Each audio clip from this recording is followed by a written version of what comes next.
What if I told you humans didn't just outsmart mammoths? We ate our way through some of the weirdest giants history ever spawned. Let's dive right in. People always think early humans had to worry about prehistoric animals. But really, they had to worry about us. So here's 6 extinct animals you could have eaten if you were born early enough. Starting with this guy. Mammoths were basically the cosmic brownies of prehistoric life. One kill meant shelter, clothing, and enough meat to feed your whole group for weeks. But getting one wasn't easy, so we had to get clever. You don't kill a mammoth by overpowering it. You kill it by never stopping. We tracked them for hours, sometimes days. Every time they'd stop to rest, we'd still be there. So no matter how far they ran, they'd turn around and see us again. Until eventually, their bodies just gave out, and then we walked up and finished the job. That's called persistence hunting. It's crazy that this is our hunting superpower. Persistence hunting turns humans into the original marathon bosses, more radiator than predator, thanks to ridiculous endurance, sweat cooling, the Achilles tendon. A mammoth basically ran from a mobile sauna that never quit. Imagine being chased by a Fitbit with spears. But that wasn't even the only way we take mammoths down. In Mexico, people dug shallow pits mammoths would fall into. Others used arrows. Some even made them jump off cliffs. And technically, you can still eat mammoth today. And the one guy that actually dug it out of the permafrost and tried it said it tasted like freezer burnt beef jerky, which honestly still beats eating baby mammoth brains, because that happened too. We found baby skulls with cracks that suggest Neanderthals were going after the brain.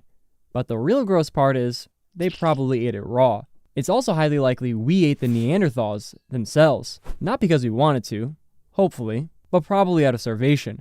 In one cave, researchers found Neanderthal bones with the same marks we leave behind when we butcher animals. We don't know exactly what went down, or if it was even humans that did it, but somewhere out there was probably at least one guy who became the Jeffrey Dahmer of the Ice Age. Okay, this escalated fast. Pits, cliffs, arrows, basically Mammoth Wile E. Coyote edition. And then the Ice Age menu flips to freezer burnt jerky and raw baby brains. That's not paleo, that's full horror core. The cannibal twist is wild too. Finding butcher marks on Neanderthal bones is like discovering your neighbors weren't just barbecuing ribs.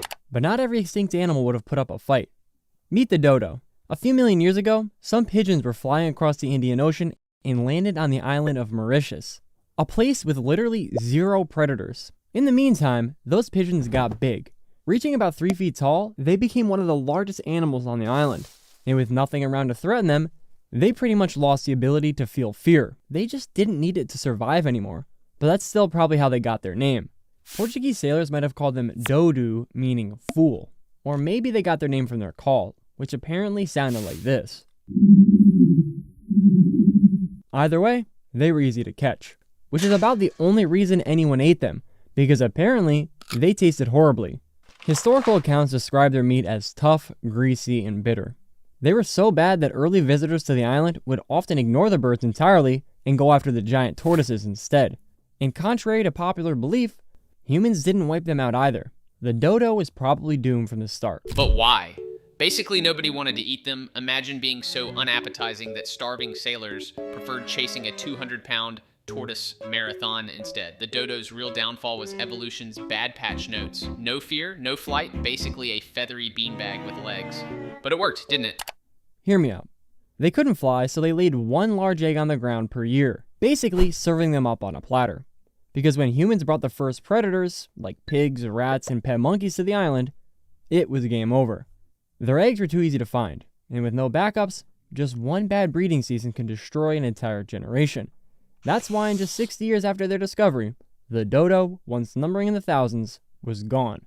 Short little intermission here, fellas. If you want to support the channel, I just dropped some merch to celebrate 100,000 subscribers. These hats are limited time, so if you grab one now, I'll know that you're an OG if I see you with one in the future.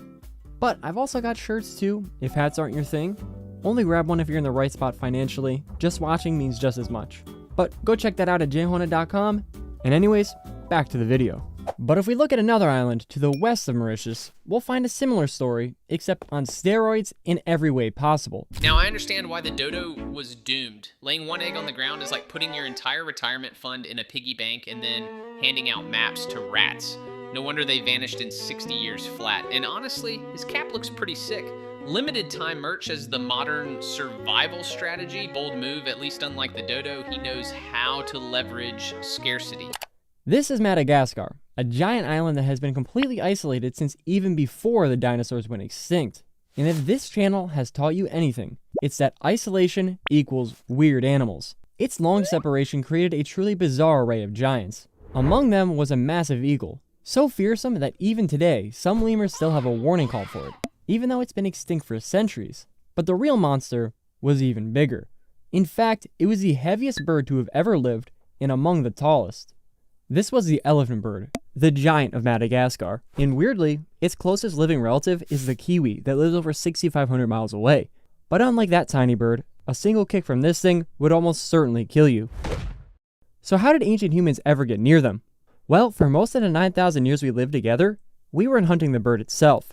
We were actually going after its giant eggs. The largest single eggs laid by any vertebrate, living or extinct. That includes gargantuan animals like the sauropods.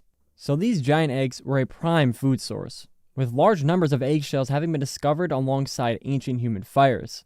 This means humans would have been cooking up, quite literally, the largest omelets known to man. I like to picture them stealing eggs like that one game mode from Conker's Bad Fur Day. And if you ever played that, me and you are automatically friends. But despite that long coexistence, these animals eventually went extinct 1,000 years ago. Their demise was ultimately a result of snatching too many eggs and wrecking their habitat. Madagascar really said, let's invent Pokemon, but make them edible. Elephant birds, dropping eggs the size of beach balls. That's basically nature's Costco pack of omelets. And the fact lemurs still panic at a phantom eagle that's been gone for centuries is next level inherited trauma. What killed the giants wasn't claws or kicks, it was brunch culture, too many eggs on the fire, forests trashed, and poof, gone. Humanity's oldest side quest, breakfast destroys everything. But that isn't the only giant creature our ancestors ate into extinction. Meet the stellar sea cow, the largest saurian to ever exist. Saurians are the family that includes manatees and dugongs. Their biggest living member today reaches about 13 feet and 3,500 pounds.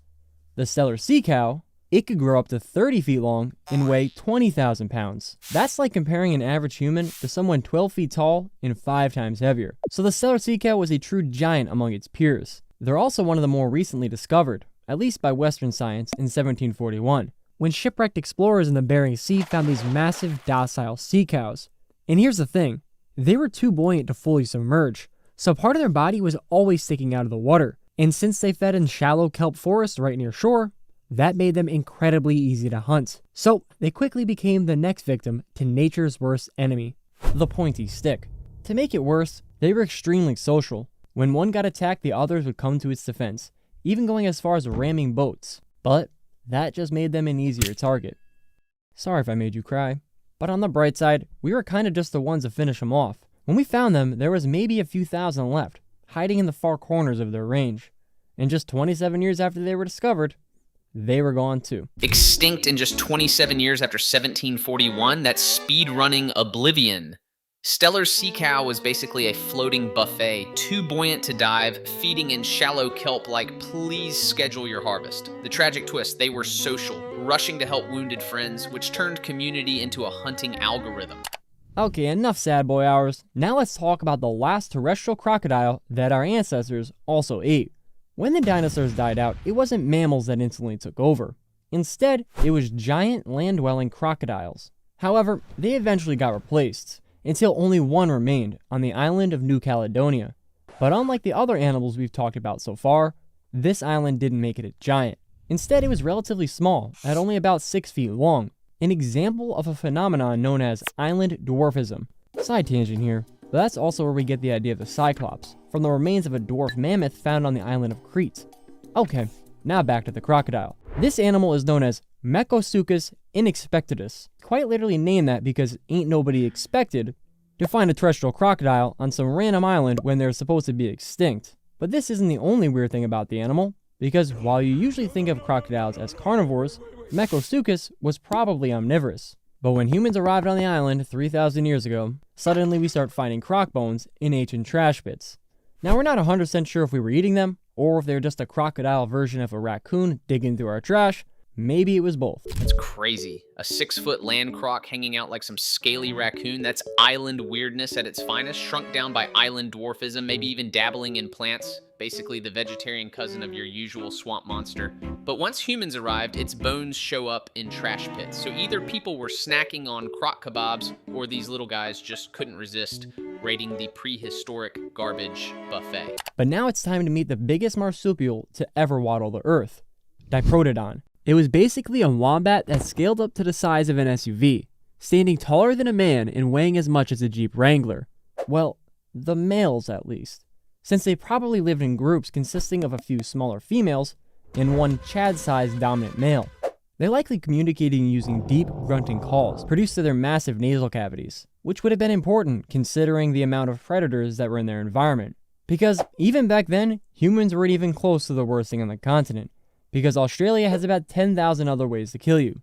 One of them was the marsupial lion, but the worst was probably Megalania, a giant venomous monitor lizard that grew over 20 feet long. So if you were Diprotodon, humans were just another item on the threat list. But a problem all the same. We showed up somewhere between 65 and 50,000 years ago, and not long after that, Diprotodon was gone. But how much of that was exactly our fault is still debated. But at Wawatai Rock Shelter in South Australia, archaeologists found Diprotodon bones buried alongside human tools. And that wouldn't be strange, except that shelter is halfway up a mountain. So that means someone probably dragged it up there. But it's not like that one meal wiped them out, because around the same time, the environment was collapsing too. About 45,000 years ago, Australia started drying out. Nowhere shows this better than Lake Calabana. Well, this is how it used to look, because today, it's not much of a lake anymore. But thousands of years ago, it was a rich watering hole, a place that Diprotodons depended on, and as the water disappeared, they had to slog farther and farther just to reach what was left. And that's why the lake bed is littered with bones, a whole graveyard of Diprotodons that couldn't make it to the dwindling water supply. But that probably made our scavenging meals pretty easy. Now, if you could bring back any extinct animal just to eat, what would it be? And don't forget to check out jhona.com if you want to support the channel.